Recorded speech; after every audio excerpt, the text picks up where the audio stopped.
দেখো সেই viral bed কভারটা আমি কিন্তু আজকে পেতে নিয়েছি। কেমন লাগছে বেডটা? ভালো লাগছে না বলো? আর এই কভারটা একটা সময় কিন্তু ভীষণ ভাইরাল ছিল। হলি ছাপা বলতো অনেকেই। আর সমস্ত কাজকর্মগুলো গুছিয়ে গাছিয়ে নিয়ে কিচেনে চলে আসলাম। কিচেনে মাছ রাখা আছে, মাছ রান্না করতে হবে।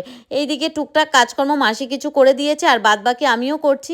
জামাকাপড়টা যেমন আমি ভিজিয়ে দিলাম, মাসি এবার বাসনটা ধুয়ে দিয়েছে, আমি ব্যালকনিতে রেখে দিলাম শুকানোর জন্য। আর এইদিকে আজকে প্লেন মুড়ি আর লিকার চা খাওয়া। আর এই মাছগুলো নিয়েছিলাম, এই মাছগুলো কিছুটা বেগুন দিয়ে ঝোল করব।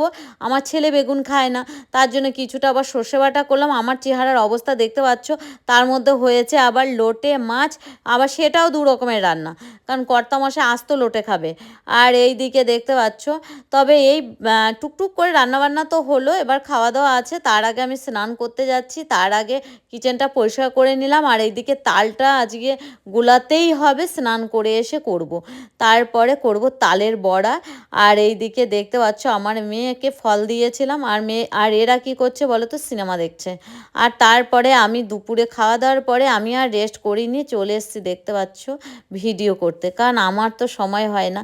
সারাদিন ক্লান্তির পরে একটু তো মনে হয় রেস্ট করি, কিন্তু রেস্ট করতে গেলে ভাই এই তোমাদের সামনে এইটুকু আর তুলে ধরতে পারবো না। তারপরে দেখতে পাচ্ছ তালের বড়া প্রথমটা তো বাড়ির চারপাশে দিই, কিন্তু আমি প্রথমটা চারপাশে দেওয়ার পর এই লালু ভুলুকে খাওয়ালাম। তো আজকের মতো আসি।